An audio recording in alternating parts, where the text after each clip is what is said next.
એટીએમમાં સાપ પૈસા ઉપાડવા ઘૂસી ગયો। વલસાડના પારડીમાં આવેલા એક એટીએમ મશીનના કેબિનમાં સાપ ઘૂસી જવાની ઘટના બની છે। મળતી વિગતો અનુસાર પારડીમાં આવેલા સેન્ટ્રલ બેંક ઓફ ઇન્ડિયાના એટીએમ મશીનમાં અચાનક જ સાપ ઘૂસી ગયો હતો। કેબિનમાં સાપ હોવાના કારણે નાણાં ઉપાડવા માટે આવતા લોકોમાં ભયનો માહોલ જોવા મળ્યો હતો। જો કે આ બનાવ અંગેની જાણ જીવદયા ગ્રુપના સભ્યોને કરવામાં આવતા તેઓ તાત્કાલિક અસરથી એટીએમ કેબિન પાસે આવ્યા હતા અને સાપનું સુરક્ષિત રીતે રેસ્ક્યુ કર્યું હતું। સાપનું સલામતી રીતે રેસ્ક્યુ થતા સૌએ રાહતનો શ્વાસ લીધો હતો। પ્રાથમિક જાણકારી પ્રમાણે એટીએમમાં ઘૂસી આવેલો સાપ બિનઝેરી પ્રજાતિનો હતો।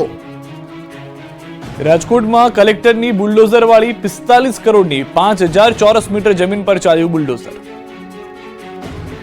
રાજકોટ શહેર અને જિલ્લામાં આવેલી કરોડો રૂપિયાની સરકારી જમીનો પર ગેરકાયદેસર ઉભા કરાયેલા દબાણો પર તંત્રનું બુલડોઝર ફરી વળ્યું। ધડાધડ દબાણો હટાવવામાં આવી રહ્યા છે। પશ્ચિમ મામલતદાર અજીત જોશી અને તેઓની ટીમ દ્વારા ચુસ્ત પોલીસ બંદોબસ્તની વચ્ચે રૈયાધાર વિસ્તારની અતિ કિંમતી ₹45 કરોડની કિંમતની 5000 ચોરસ મીટર સરકારી જમીન ઉપર ખડકાયેલા કમર્શિયલ દબાણો ઉપર બુલડોઝર ફેરવી દેવામાં આવ્યું। શ્રીજી પાર્ક, કામેશ્વર હોલની સામે આવેલી અને યુએલસી ફાજલ જેવી 5000 ચોરસ મીટર જમીન કે જેની વર્તમાન બજાર કિંમત ₹45 કરોડ જેટલી થાય છે, તેના ઉપર લાંબા સમયથી ગેરકાયદેસર રીતે બંધાયેલા કમર્શિયલ દબાણો ઉપર બુલડોઝર ફેરવી દેવામાં આવ્યું। આ જમીન ઉપર સર્વિસ સ્ટેશન, ગેરેજ, વંડા સહિતના 7 દબાણો લાંબા સમયથી ઉભા કરી દેવામાં આવ્યા હતા। આ દબાણો હટાવી દેવાની નોટિસો ફટકારવામાં પણ આવી હતી। આમ છતાં દબાણકર્તાઓએ સ્વૈચ્છિક રીતે દબાણો નહીં હટાવાતા બુલડોઝર ફેરવી દઈ કરોડોની કિંમતની સરકારી જમીન દબાણમુક્ત કરાવી દીધી છે। આ તરફ જામનગરના ગેંગરેપના આરોપીના ફાર્મ પર બુલડોઝર ફર્યું। ગૌચર જમીન પર બનેલા બાંધકામનો સફાયો। જામનગરથી 1 મહિના અગાઉ સામે આવેલી દુષ્કર્મની ઘટનામાં મુખ્ય આરોપી હુસૈન ગુલ મહમદ શેખના ફાર્મ પર તંત્રનું બુલડોઝર ફરી વળ્યું। આરોપીઓએ આ જગ્યાએ પીડિતાને પીખી હતી। તે જ જગ્યા પર ગૌચર જમીન પણ હતી, જેના પર આરોપીએ ગેરકાયદેસર કબજો જમાવ્યો હોવાનું પોલીસ તપાસમાં સામે આવતા આજે જામનગર જિલ્લા એસપી, ડીવાયએસપી, ડીટીઓ અને ટીડીઓ સહિતના અધિકારીઓની હાજરીમાં 11 વીઘા જમીન ખુલ્લી કરાઈ છે। મોટા થાવરિયા ગામ નજીક આવેલા અસદ નામનું ફાર્મ હાઉસ ગૌચરની જમીનમાં હોવાનો ખુલાસો થયો। મુખ્ય આરોપી હુસૈન ગુલ મહમદ શેખે ગૌચરની જમીન સર્વે નંબર જૂના 400 પૈકી 26 જેના સર્વે નંબર 873 ખાતે ગેરકાયદેસર દબાણ કર્યું। આરોપી હુસૈન ગુલ મહમદ શેખે ગૌચરની 11 વીઘા જમીન પર અસદ નામનું ફાર્મ હાઉસ તથા તારનું ફેન્સિંગ કરી દબાણ કર્યું। આ જગ્યા પર બુલડોઝર ફેરવવામાં આવ્યું અને જમીન ખુલ્લી કરાઈ હતી। 16મી ડિસેમ્બરે ઊંઝા એપીએમસીની ચૂંટણી ઉમેદવારી પત્રકો ભરવા ખેડૂતો અને વેપારીઓ ઉમટ્યા। એશિયા ખંડની સૌથી મોટી એવી ઊંઝા એપીએમસીની 16મી ડિસેમ્બરે ચૂંટણી છે। ચૂંટણીને લઈને ઉમેદવારી પત્રો ભરવાની શરૂઆત થઈ છે અને જેને લઈને સવારે 11 કલાકે ઉમેદવારી ફોર્મ લેવા માટે વેપારીઓ અને ખેડૂતો એપીએમસી ખાતે ઉમટી પડતા લાંબી કતારો લાગી હતી। ઊંઝા એપીએમસીની બહાર ચૂંટણી માહોલને લઈને મેળા જેવો માહોલ સર્જાયો હતો। ઊંઝા એપીએમસીના પૂર્વ ચેરમેન દિનેશ પટેલે ફોર્મ ભર્યું। ખરીદ વેચાણ વિભાગમાં દિનેશ પટેલે મોટી સંખ્યામાં સમર્થકો સાથે ફોર્મ ભર્યું। ઊંઝાના ધારાસભ્ય કિરીટ પટેલ અને એપીએમસીના પૂર્વ વાઇસ ચેરમેન અરવિંદ પટેલે ખેડૂત વિભાગમાંથી ફોર્મ ભર્યું તો નારાયણ કાકાના પુત્ર ગૌરાંગ પટેલ અને સુપ્રીત ફોર્મ લઈ ગયા। સાથે જ પૂર્વ સેક્રેટરી વિષ્ણુ પટેલ પણ ઉમેદવારી ફોર્મ ભર્યું છે। ઊંઝા એપીએમસીની ચૂંટણીને લઈને ખેડૂત વિભાગની 10 અને વેપારી વિભાગની 4 અને ખરીદ વેચાણ મંડળી માટે 1 બેઠક માટે ફોર્મ ભરાયું છે। આવતીકાલે ઉમેદવારી ફોર્મની ચકાસણી કરવામાં આવશે તેમજ 9 ડિસેમ્બર 2024 ફોર્મ પરત ખેંચવાની છેલ્લી તારીખ છે તો 16 ડિસેમ્બર 2024 ચૂંટણી અને 17 ડિસેમ્બર 2024ના મતગણતરી થશે, જેમાં ખેડૂત વિભાગમાંથી 261, વેપારી 805 અને સહકારી ખરીદ વેચાણ મંડળીમાંથી 40 મળીને કુલ 1106 મતદારો મતદાન કરશે। બીઝર ગ્રુપના સર્વેસર્વા ભૂપેન્દ્ર ઝાલાથી અભિભૂત થઈ ગયા હતા એજન્ટ। માનતા હતા ભગવાન, વિદેશમાં જલસાના જુઓ દ્રશ્યો। બીઝર ગ્રુપના સર્વેસર્વા ભૂપેન્દ્ર ઝાલા અને તેના પંટેરિયા ભોળા લોકોના પૈસે વૈભવી લાઇફસ્ટાઇલ જીવી રહ્યા છે। બેફામ થયેલા ઠગબાજો રોકાણકારોના પૈસે લહેર કરી રહ્યા છે, જેનો વધુ એક વિડીયો સામે આવ્યો છે। હજારો લોકોને બાટલીમાં ઉતારી બીઝર ગ્રુપને લાખો કરોડો રૂપિયાનો ફાયદો કરાવનાર એજન્ટોને ભૂપેન્દ્ર ઝાલા વિદેશ ટૂરમાં લઈ જતો હતો।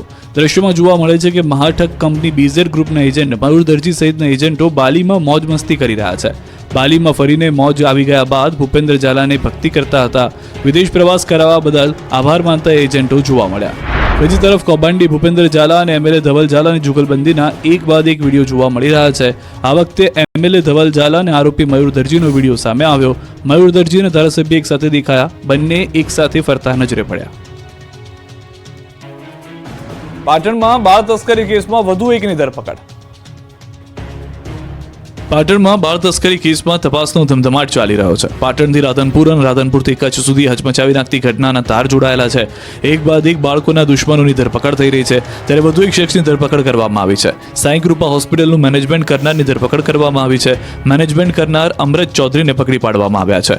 મહત્વનું છે કે જન્મ પ્રમાણપત્રને લઈને એસઓજી પોલીસે રાધનપુર પાલિકામાં કરી હતી તપાસ. રાધનપુર પાલિકાથી પ્રથમ બાળકનું જન્મ પ્રમાણપત્ર નીકળ્યું હતું. પોલીસ તપાસમાં રાધનપુરની સાંઈ કૃપા હોસ્પિટલમાં બાળકનું જન્મ પ્રમાણપત્રનું રજીસ્ટ્રેશન થયું હતું, જેથી પોલીસે સાંઈ કૃપા હોસ્પિટલનું મેનેજમેન્ટ કરતા અમૃત ચૌધરીને પકડી લીધો છે. અમૃત ચૌધરીએ બોગસ ડોક્યુમેન્ટથી કરવામાં આવ્યું હતું રજીસ્ટ્રેશન. એસઓજી પોલીસે અમૃત ચૌધરીની અટકાયત કરી વધુ પૂછપરછ હાથ ધરી. ધોરાજી તાલુકામાં અઠવાડિયામાં બીજા હત્યાની ઘટના. નાની પરબડી ગામે યુવાનની હત્યા, મૃતદેહ મળતા પરિવાર પર આફત. રાજકોટના ધોરાજીમાં નાની પરબડી ગામે સીમ વિસ્તારમાંથી એક યુવકનો મૃતદેહ મળતા ચકચાર મચી ગઈ છે. વિમલ સાગઠિયાને ગળે ફાંસો આપી હત્યા કરી મૃતદેહ સાગઠિયાના સુરાપુરા દાદાની મંદિરની બાજુમાં મૂકી દીધાનું સામે આવ્યું છે. આ અંગેની જાણ પરિવારજનોને થતા પરિવારજનો પર આભ તૂટી પડ્યું હતું. ઘટના સ્થળે પરિવારજનો દોડી આવ્યા. જુવાન જૂથ દીકરાનું મોત થતા પરિવારજનોએ રોકકડ કરી મૂકી. પરિવારજનોએ પોલીસ સમક્ષ શોબાળો મચાવ્યો. પોલીસે મૃતદેહનો કબજો લઈને હોસ્પિટલે ખસેડ્યો. વિમલના ગળામાં દોરીના નિશાન છે, તેમજ માથાના ભાગમાં પણ ઈજાના નિશાન જોવા મળી રહ્યા છે. એટલે કોઈએ હત્યા કરી હોય અને લાશને બાજુમાં મૂકી દીધી હોય તેવું હાલમાં શંકાસ્પદ તરીકે જોવા મળી રહ્યું છે. આ ઘટના સાંભળીને ગ્રામજનોને પણ ભારે ચિંતા વ્યાપી ગઈ છે. પરિવારજનોએ મૃતદેહ સ્વીકારવાનો ઇનકાર કરી દીધો છે. આરોપી નહીં પકડાય ત્યાં સુધી મૃતદેહ સ્વીકારાશે નહીં. પરિવારજનોનો હત્યા થયા હોવાનો આરોપ છે. સુરતમાં ડોક્ટરની બેદરકારીથી પ્રસૂતાનું મોત થતા પરિવારજનોનો હોબાળો. સુરતના કામરેજ હોસ્પિટલમાં ઘરમાં જ બાળકનું મોત થયા બાદ પ્રસૂતા માતાનું પણ સારવાર દરમિયાન મોત નીપજ્યું.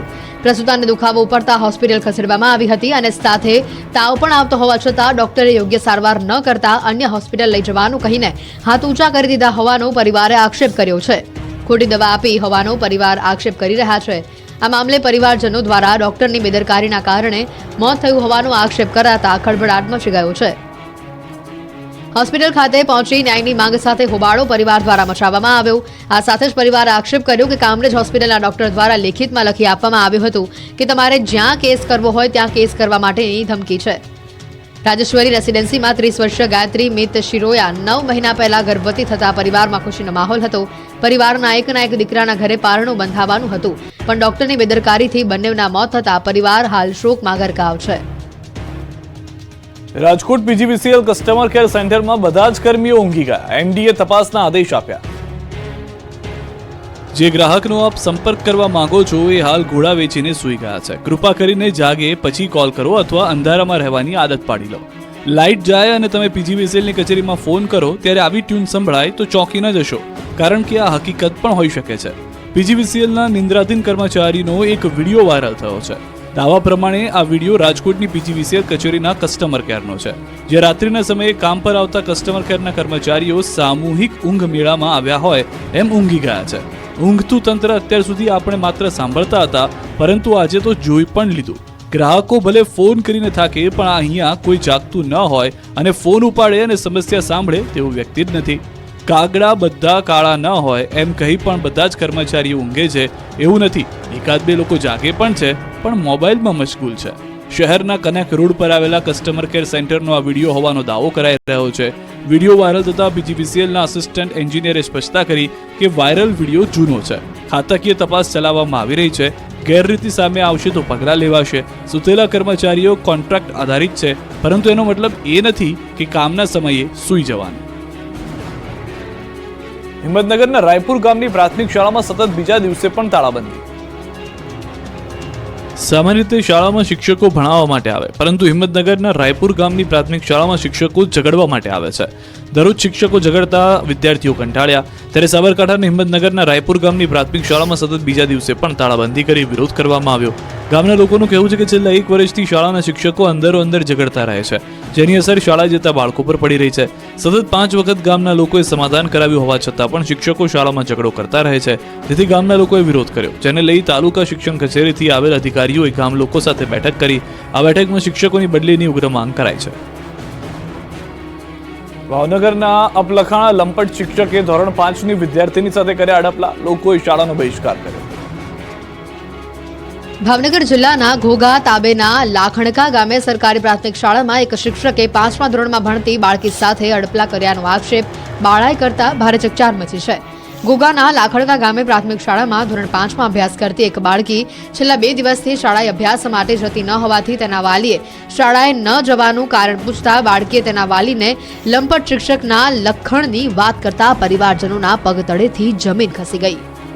શાળામાં ભણાવતો રમેશ નામનો આ શિક્ષક શાળાના સમય દરમિયાન તેના શરીરને અસહજ રીતે સ્પર્શ કરતો હોવાનું અને ગેરવ્યાજબી ભાષા સાથે વાત કરતો હોવાનું જણાવ્યું હતું. આથી બાળકીના વાલીઓએ ગામમાં અને અન્ય લોકોને પણ આ બાબતની વાત કરતા ગામ લોકો એકઠા થયા.